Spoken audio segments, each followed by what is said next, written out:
Metro 2033. Powieść Dimitrija Głuchowskiego, która podbiła serca czytelników na całym świecie.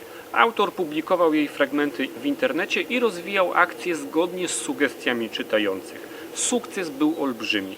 Wkrótce w projekt zaangażowali się kolejni pisarze. Efekt? Jak do tej pory w uniwersum Metra powstało ponad 60 książek. W dzisiejszym odcinku Gra w Zero vlog literacki, mała analiza Metra 2033. Mimo zachwytu czytelników, krytyka literacka przyjęła powieść dość chłodno. Zarzucano jej brak głębi, przerost akcji nad przesłaniem i porównywano do gier komputerowych. Ale zainteresowanie czytelnicze zwróciło uwagę literaturoznawców. Ci zaś uznali powieść za bardzo ciekawą na tle historii gatunku i stworzyli kilka ciekawych interpretacji. Rozmawiając o metrze, przyjmijmy sobie 3 poziomy analizy, a zaczniemy od samej góry, czyli od najbardziej jasnych, oczywistych i znanych nawiązaniach i cytatach z innych dzieł, jakie można znaleźć w książce. Na początek same stacje. W wielu przypadkach ich mieszkańcy kopiują ideologię sprzed zagłady. Mamy więc tutaj komunistów, od których oddzielili się trockiści, neonazistów, satanistów czy świadków Jehowy. Nie sądzicie, że ten groteskowy podział jest dość specyficzny? Jeśli ideologie, to skrajne, jeśli religie, to sekty. Oczywiście autor zdaje się mówić, że świat ludzi jest tutaj odbiciem tego, co wydarzyło się na górze. Mutacjom uległy nie tylko ciała, ale również umysły i dusze. Mamy w treści kilka bezpośrednich cytatów z innych dzieł, od chociażby tytuły rozdziałów. Na przykład Za garść nabojów to oczywiście nawiązanie do tytułu słynnego filmu Sergio Leone Za garść dolarów. Okrzyk No pasaran faktycznie wznoszony był przez komunistów hiszpańskich i oznaczał nie przejdą. To oczywiste oczywistości, ale czy wiecie na przykład, że cytat niektóre zagadki są piękne właśnie dlatego, że nie mają rozwiązania. Są pytania, na które lepiej nie znać odpowiedzi. To piękne nawiązanie do zdania z Borgesa. Rozwiązanie tajemnicy jest zawsze gorsze od samej tajemnicy. Tajemnica ma w sobie coś nadprzyrodzonego, a nawet boskiego. Rozwiązanie to tylko zręczny chwyt. A skoro już przy Borgesie jesteśmy, to możemy przejść do drugiego etapu naszej analizy, czyli tych wszystkich mniej jasnych i mniej oczywistych nawiązań i zapożyczeń z innych dzieł. Biblioteka. Biblioteka, której półki sięgają aż po sufity, a wśród książek znajduje się księga, w której zapisano przyszłość, a może i nawet sens wszystkiego. To oczywiście nasz argentyński mistrz, a dokładnie jego opowiadanie Biblioteka Babel. Tutaj swoją drogą Artem popełnia drobny błąd. Oglądając bibliotekę w metrze, wspomina opowieść Borgesa o średniowiecznych uniwersytetach. Ale opis tego, co widzi, przywodzi na myśl raczej Bibliotekę Babel, która nie była średniowieczna, była zamkniętym wszechświatem. I w jednej, i w drugiej opowieści byli tacy, którzy poszukiwali księgi, ale też tacy, którzy próbowali nie dopuścić do jej odnalezienia. No tyle, że u Borgesa niszczyli oni książki, a nie poszukiwaczy. O właśnie, bibliotekarze. Czy opis tych dziwnych istot, przynajmniej z początku, nie przywodzi Wam na myśl pracownika biblioteki z innego tekstu? Na przykład pewnego Małpiszona ze świata dysku Terry'ego Pratchetta?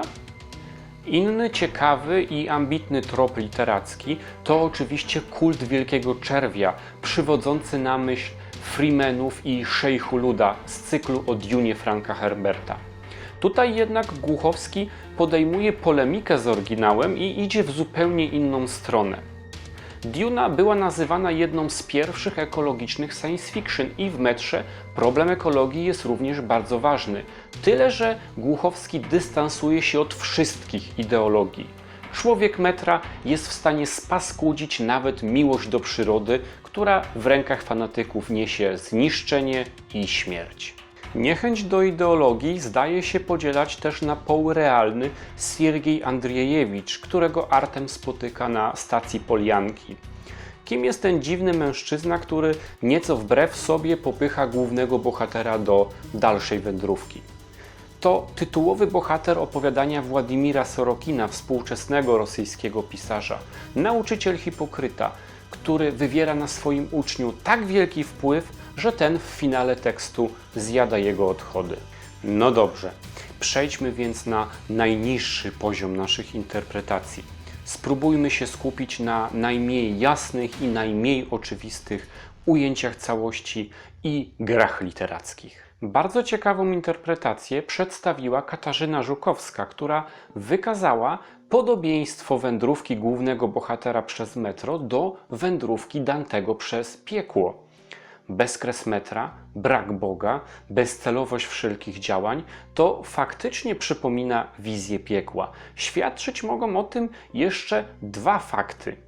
Po pierwsze, anielska interpretacja zakończenia, na jaką zdobywa się główny bohater, a także opowieść o duszach uwięzionych w metrze, które nie mogą tego miejsca opuścić. Z kolei Karolina Wierel w swoim referacie Postapokaliptyczna wizja człowieka w powieściach Dimitrija Głuchowskiego zaproponowała ekokrytyczne odczytanie tekstu.